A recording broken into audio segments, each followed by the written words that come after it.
The Constitution gives me powers to take over and discontinue. But what we do is that I take over and do investigations.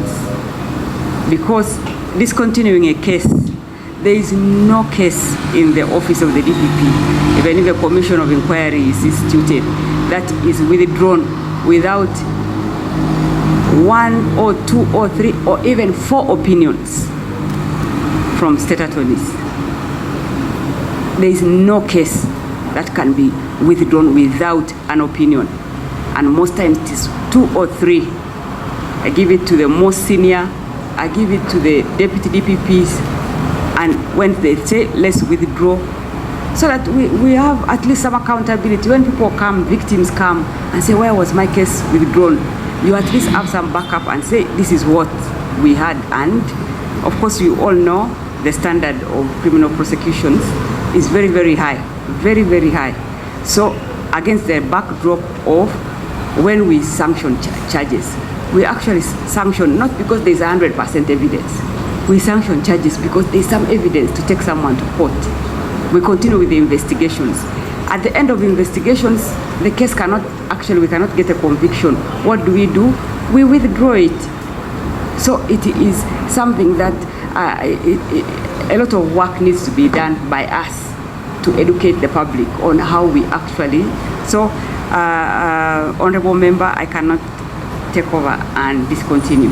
I'll take over, do investigations, and then I will definitely, if there's no evidence, I will withdraw.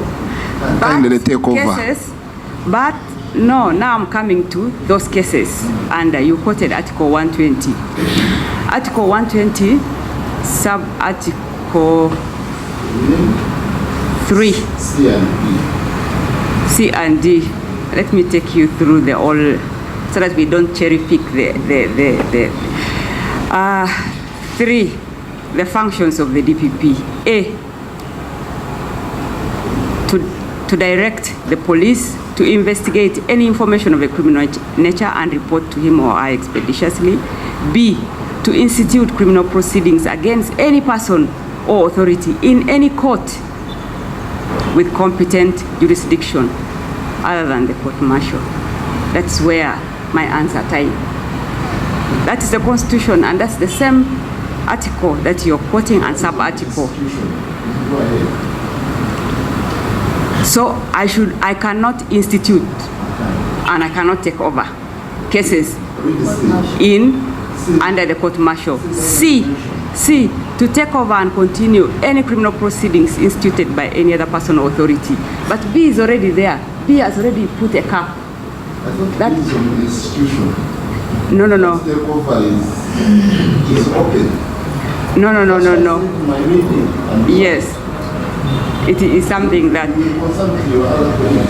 No, we have looked at it, but but I just want to stay in my lane for now until, and Chair, you'll forgive me that I may not comment on that case, because the next question is that you wanted my comment on those cases. I may not comment on those cases because this is a case in the Supreme Court as well. So you'll just excuse me for that I don't make a comment on that. Otherwise, I may be quoted and or misquoted, and then the sub judice rule gets me. So Honorable may not answer that one.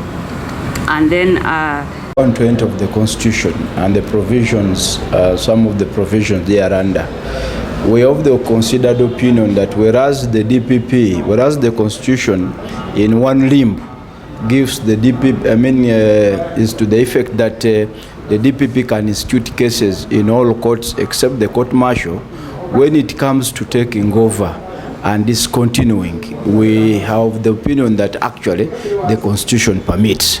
So we invited the DPP, when she appeared before the Legal and Parliamentary Affairs Committee, to seriously consider that provision and see whether the office can move to take over proceedings and discontinue the proceedings in the court-martial, especially relating to the trial of civilians.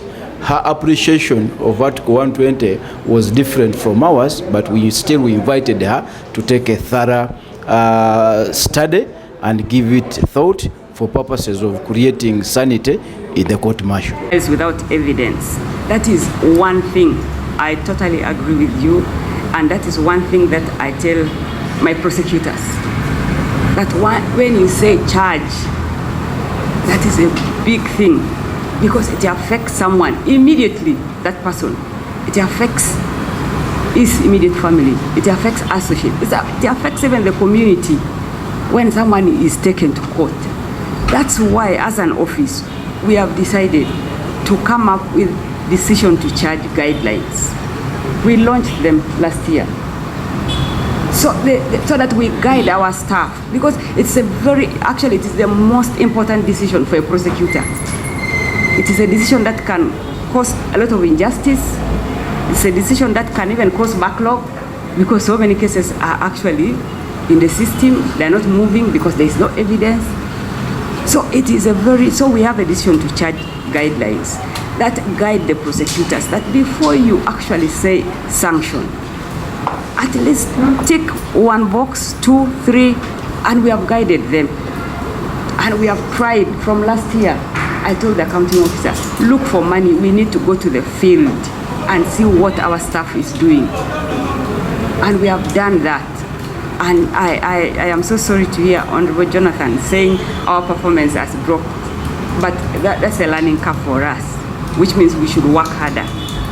So sanctioning of files without evidence, that is something that for us it borders on criminality on the part of a prosecutor. And we have Mr. Odit heads we came up with the committee, mentorship committee, a mentorship program for all staff. And Mr. Odit, they have been moving to the